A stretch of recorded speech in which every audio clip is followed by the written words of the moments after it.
तो दोस्तों स्वागत है आपका अपना YouTube channel BK unique classes में।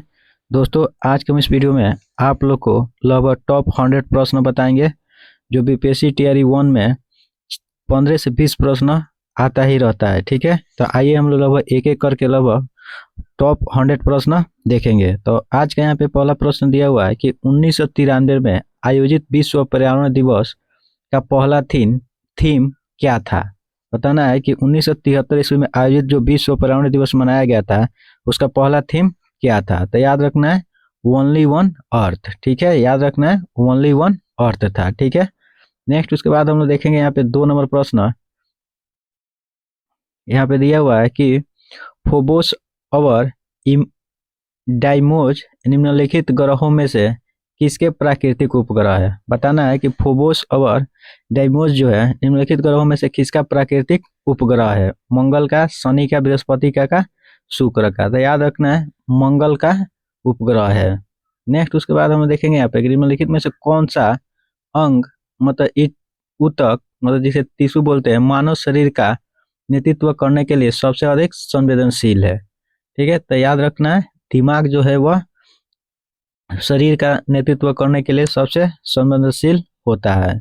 नेक्स्ट उसके बाद हम देखेंगे यहाँ पे कि निम्न में से कौन सा भारत का राष्ट्रीय उद्यान विश्व धरोहरों में शामिल है। बताना है कि भारत का कौन सा राष्ट्रीय उद्यान है जो विश्व धरोहर में शामिल है। तो ग्रेट हिमालय राष्ट्रीय उद्यान है कि मानस राष्ट्रीय उद्यान है कि नंदा देवी जैव विविधता रिजर्व है कि उपयुक्त सभी है। तो याद रखना है यह सभी के सभी धरोहर जो है विश्व धरोहर में शामिल है। तो हमारा राइट आंसर हो जाएगा option number D.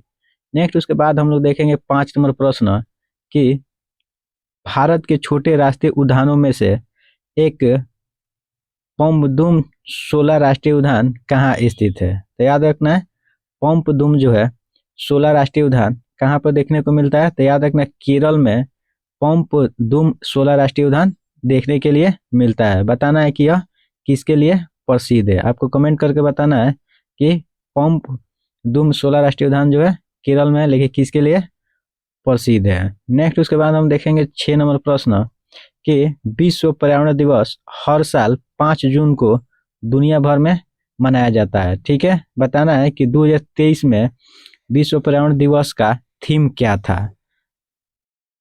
A tree for piece की टाइम फॉर नेचर की बीट एयर पोल्यूशन की सोल्यूशन टू प्लास्टिक पोल्यूशन। ठीक है, तो याद रखना 2023 का जो थीम था वह सोल्यूशन टू प्लास्टिक पोल्यूशन इसका राइट आंसर हो जाएगा। यही 2023 का थीम था। नेक्स्ट उसके बाद हम देखेंगे कि पेरियार राष्ट्रीय उद्यान किस प्रदेश में है। बताना है कि पेरियार राष्ट्रीय उद्यान जो है वह किस प्रदेश में देखने को मिलता है कि तमिलनाडु में, केरल में, आंध्र प्रदेश में, कर्नाटक में। तो याद रखना पेरियार राष्ट्रीय उद्यान जो है वह केरल में स्थित है। नेक्स्ट उसके बाद प्रश्न है कि मृगवानी राष्ट्रीय उद्यान किस प्रदेश में है। बताना है कि मृगवानी राष्ट्रीय उद्यान जो है कहाँ पे देखने को मिलता है। तेलंगाना में, उड़ीसा में, महाराष्ट्र में कि त्रिपुरा में। तो याद रखना यह तेलंगाना में देखने को मिलता है। नेक्स्ट उसके बाद प्रश्न है कि गंभीर रूप से लुप्त प्राय सफेद पीठ वाले गिद्ध का घर कोरिंगा नेशनल पार्क किस राज्य में स्थित है। बताना है कि कोरिंगा नेशनल पार्क जो है कहाँ पर स्थित है जो गिद्धों के मतलब सफेद गिद्ध वाले के लिए बहुत ही प्रसिद्ध है। आंध्र प्रदेश, पश्चिम बंगाल, झारखंड की मणिपुर। तो याद रखना है आंध्र प्रदेश में कोरिंगा नेशनल पार्क है जो सफेद पीठ वाले गिद्ध के लिए प्रसिद्ध है। नेक्स्ट उसके बाद प्रश्न है कि घाटी का वन्य जीव अभ्यारण्य किस जानवर के लिए प्रसिद्ध है। बताना है कि घाटी का वन्य जीव अभ्यारण्य जो है वह किस जानवर के लिए प्रसिद्ध है। तो याद रखना है ग्रेट इंडिया वर्ड्स जो है उसी के लिए घाटी गांव वन्य जीव अभ्यारण्य प्रसिद्ध है। नेक्स्ट उसके बाद प्रश्न है कि करेरा वन्य जीव अभ्यारण्य की स्थापना कब हुई। बताना है कि करेरा वन्य जीव अभ्यारण्य जो है उसका स्थापना मतलब कहाँ पे हुई है। ठीक है, तो मतलब कहाँ पे है यहाँ पे गलत है।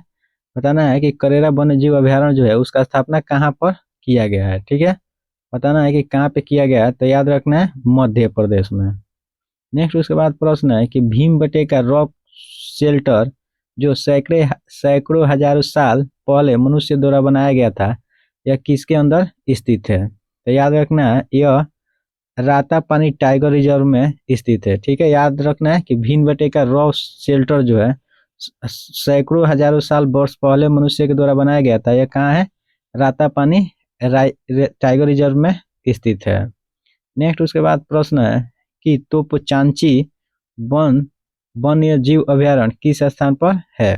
बताना है कि तोपचांची वन्य जीव अभ्यारण्य जो है कहाँ पे है? रांची, मुजफ्फरपुर, पटना, धनबाद। तो याद रखना है धनबाद में तोपचांची वन्य जीव अभ्यारण्य देखने को मिलता है।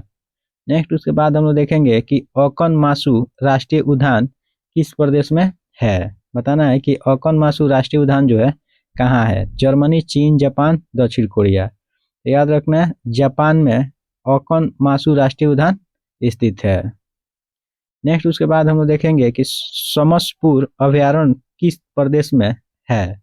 बताना है कि समसपुर अभ्यारण्य जो है कहाँ पर है? हिमाचल प्रदेश, उत्तर प्रदेश, सिक्किम, पंजाब। तो याद रखना है उत्तर प्रदेश में समसपुर अभ्यारण्य देखने को मिलता है। नेक्स्ट उसके बाद हम देखेंगे कि नवेगांव राष्ट्रीय उद्यान किस प्रदेश में है? बताना है कि नवेगांव राष्ट्रीय उद्यान जो है वो किस प्रदेश में है? गुजरात है, महाराष्ट्र में है कि मध्य प्रदेश में है कि कर्नाटक में है? दोस्तों अगर ये वीडियो आप लोग को अच्छा लग रहा है तो प्लीज़ हमारे बीके यूनिक क्लासेस को सब्सक्राइब कर लीजिए और इस वीडियो को लाइक जरूर कर दीजिए। ठीक है, देखेंगे हम लोग कि नवेगांव राष्ट्रीय उद्यान जो है किस प्रदेश में है। तो याद रखना है महाराष्ट्र में नवेगांव राष्ट्रीय उद्यान देखने को मिलता है। नेक्स्ट उसके बाद प्रश्न है कि पर्यावरण संरक्षण अधिनियम किस वर्ष पारित हुआ था?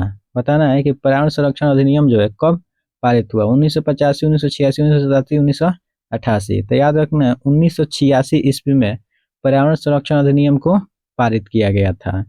नेक्स्ट उसके बाद प्रश्न है 18 नंबर कि हाथियों की सुरक्षा तथा हाथियों की आबादी बढ़ाने के उद्देश्य से हाथी परियोजना यानी प्रोजेक्ट एलिफेंट कब पारित किया गया था?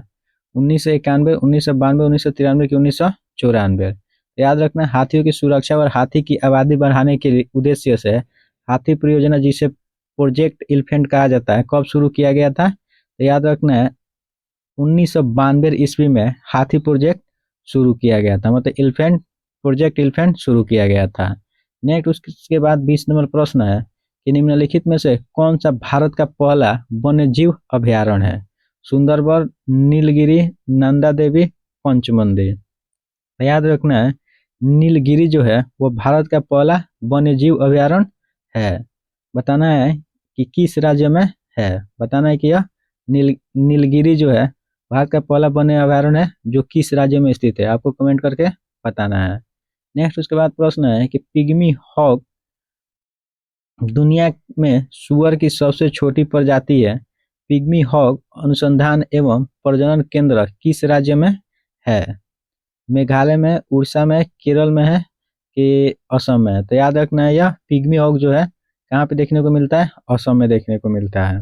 नेक्स्ट उसके बाद प्रश्न है कि 1992 का विशाल कोहरा जिसे ग्रेट स्मोक या किलर फोग भी कहा जाता है किस शहर में घटित हुआ था? बताना है कि 1992 में एक विशाल कोहरा हुआ था जिसे ग्रेट स्मोक या किलर फोग भी कहा जाता है, यह किस शहर में घटित हुआ था?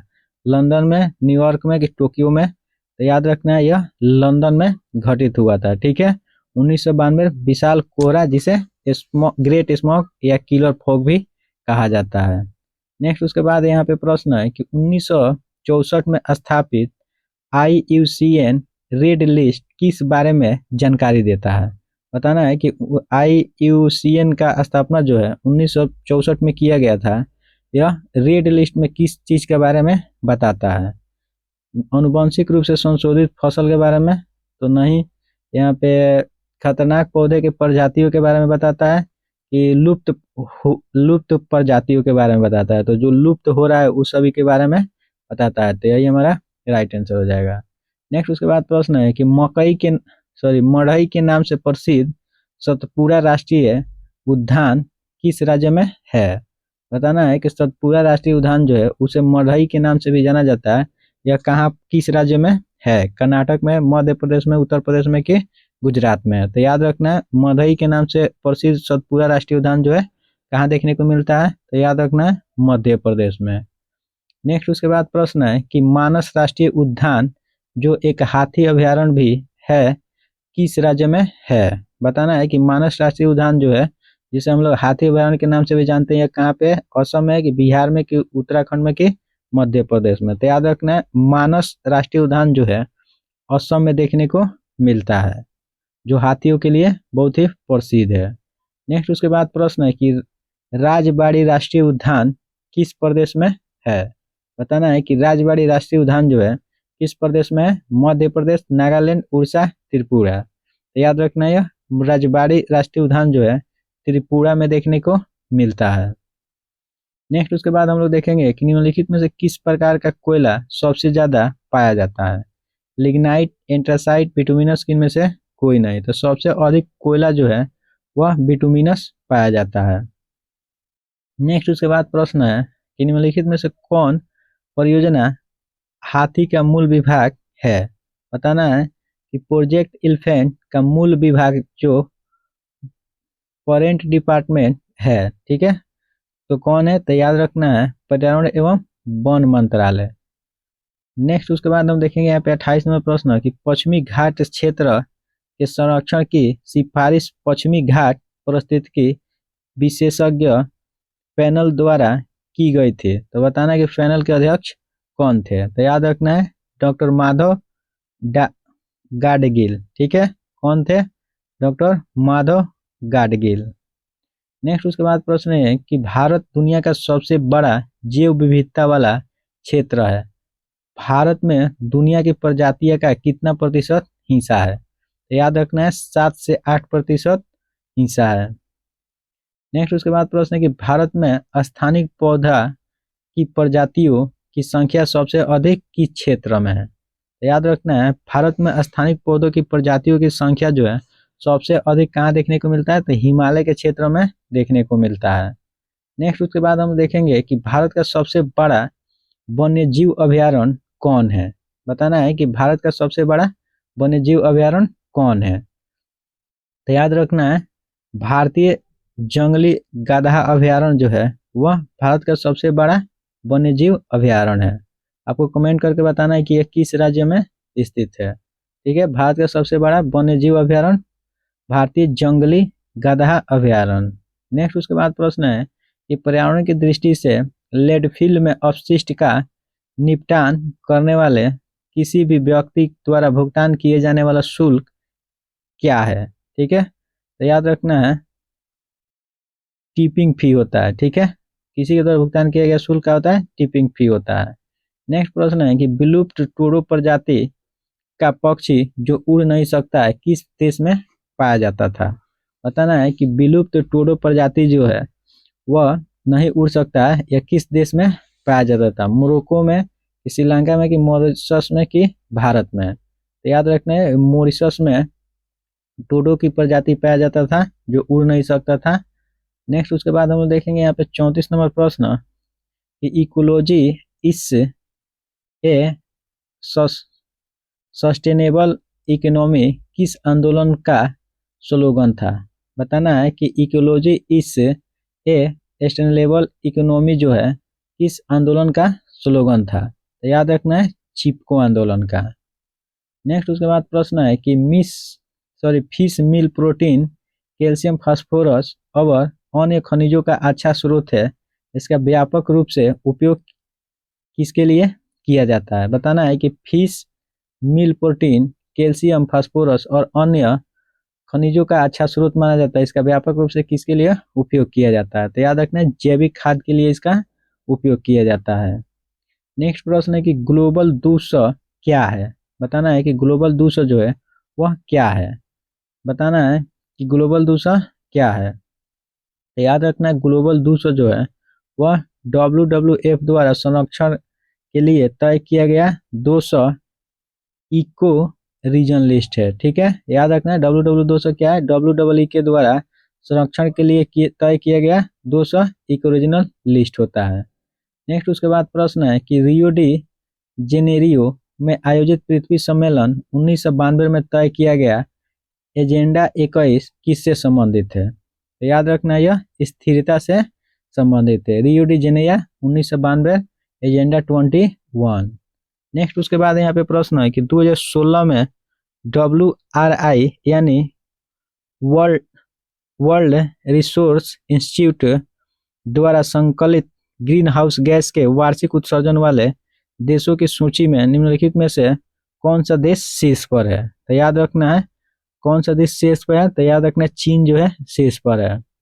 उसके बाद प्रश्न है कि DDT कौन सा प्रदूषक उत्पन्न करता है? बताना है कि DDT जो है कौन सा प्रदूषण उत्पन्न करता है? वायु, जल, मिट्टी, उपयुक्त सभी।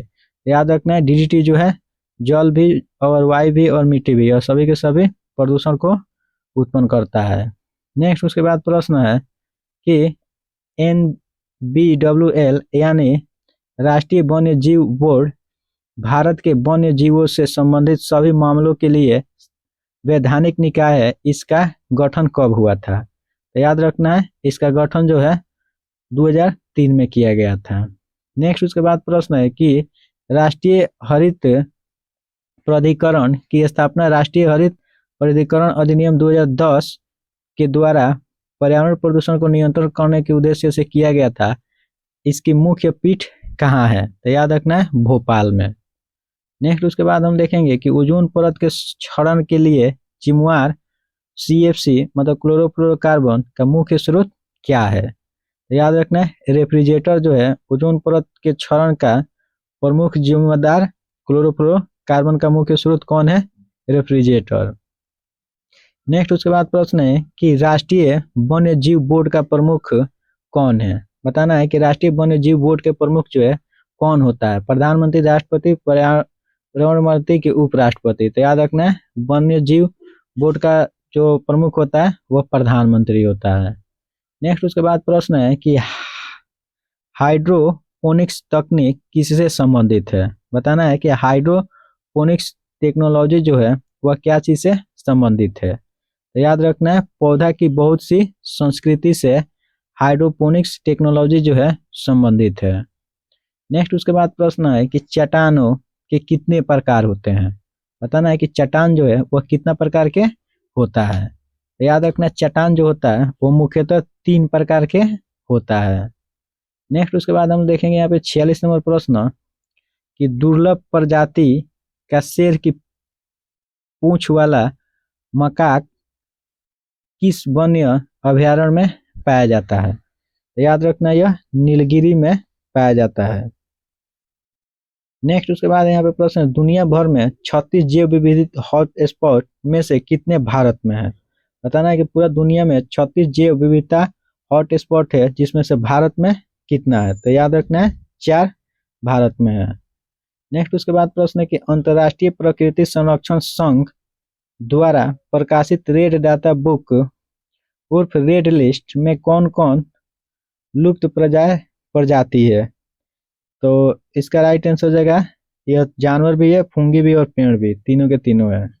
नेक्स्ट प्रश्न है कि कार्टेजेना प्रोटोकॉल किसके सुरक्षित उपयोग, परिवहन और हैंडलिंग के बारे में एक अंतर्राष्ट्रीय समझौता है? याद रखना है जीवित संशोधित जीव। नेक्स्ट उसके बाद प्रश्न है कि विश्व में सबसे ज्यादा पाए जाने वाला ग्रीन हाउस गैस है? बताना है कि विश्व में सबसे ज्यादा पाए जाने वाला ग्रीन हाउस गैस कौन होता है? तो याद रखना जलवाष्प जो है H2O वह विश्व में सबसे ज्यादा पाई जाने वाला ग्रीन हाउस गैस है। नेक्स्ट प्रश्न है कि IUCN के अनुसार नीलगिरी पाइपिट जो दक्षिण भारत के ऊंची पहाड़ियों में पाया जाता है इसके संरक्षण स्थिति क्या है? तो याद रखना है असुरक्षित है।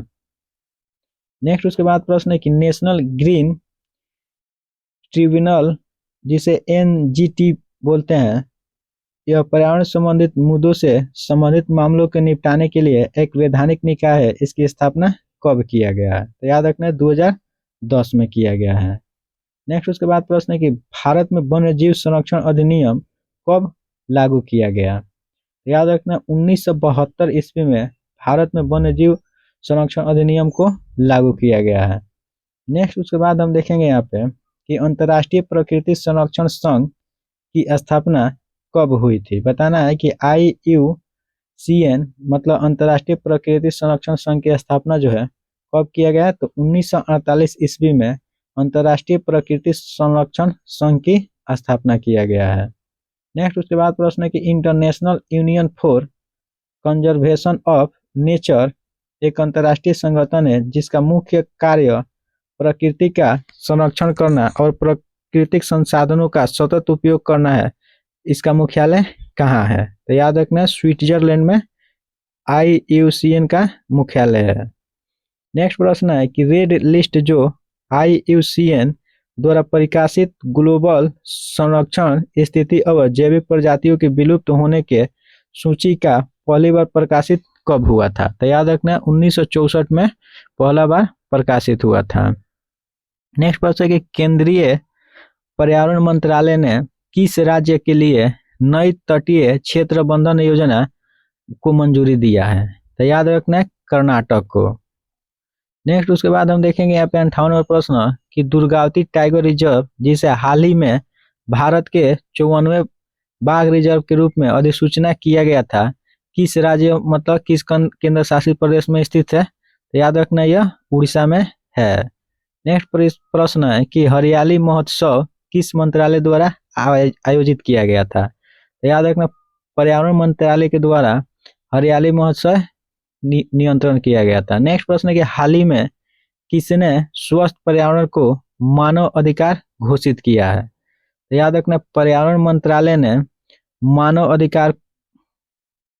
पर्यावरण को मानव अधिकार घोषित किए हैं। नेक्स्ट प्रश्न है कि झीलों के अध्ययन को क्या कहते हैं? बताना है कि झील के अध्ययन जो है उसे क्या कहा जाता है? तो याद रखना है लिम्नोलॉजी जो है झीलों के अध्ययन को कहा जाता है।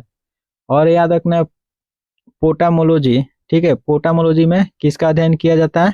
तो याद रखना है नदी का अध्ययन जो है पोटामोलॉजी में किया जाता है।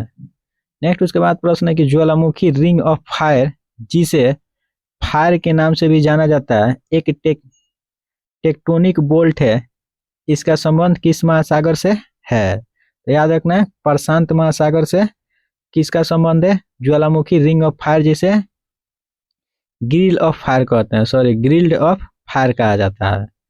नेक्स्ट उसके बाद प्रश्न है कि वन क्षेत्र घटने का क्या कारण है? बताना है कि वन के क्षेत्र घटने का क्या कारण है। ठीक है, तो याद रखना अतिक्रमण जो है वन क्षेत्र को घटाने का मुख्य कारण है। नेक्स्ट प्रश्न है कि भारतीय वन सर्वेक्षण का मुख्यालय कहाँ पर स्थित है? मतलब FSI जिसे भारतीय वन सर्वेक्षण कहा जाता है उसका मुख्यालय कहाँ पर है? तो याद रखना देहरादून में भारतीय वन सर्वेक्षण का मुख्यालय है। नेक्स्ट उसके बाद प्रश्न है कि भारत का पारिस्थितिकी अनुसंधान एवं प्रशिक्षण केंद्र कहाँ पर स्थित है? तो याद रखना बेंगलोर में भारत का पारिस्थितिकी अनुसंधान एवं प्रशिक्षण केंद्र स्थित है जिसे ecology research and training centre कहा जाता है। नेक्स्ट प्रश्न है कि ग्रीन पीस एक अंतर्राष्ट्रीय गैर सरकारी संगठन है जो जलवायु परिवर्तन, वनों की कटाई, वाणिज्यिक व्हेलिंग जिसे विश्वव्यापी मुद्दों पर अपना अभियान केंद्रित करता है, इसका मुख्यालय कहाँ पे है? ठीक है, तो याद रखना इसका मुख्यालय जो है एम्स्टर्डम में है। नेक्स्ट प्रश्न है कि भारत का पर्यावरण शिक्षा केंद्र कहाँ है?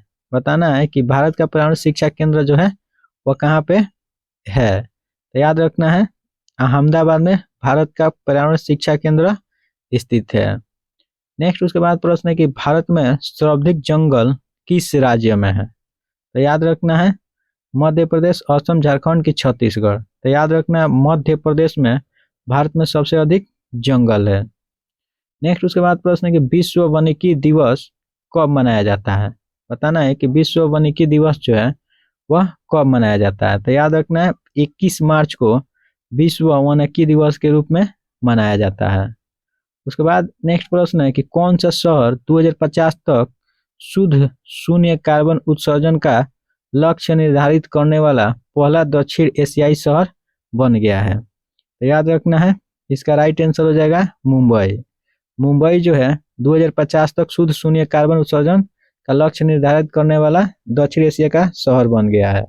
नेक्स्ट उसके बाद प्रश्न है कि हाल ही में किस मंत्रालय ने 13 प्रमुख नदियों के पूर्ण जीवन के लिए परियोजना की घोषणा किया है। तो याद रखना पर्यावरण और जलवायु परिवर्तन मंत्रालय ने।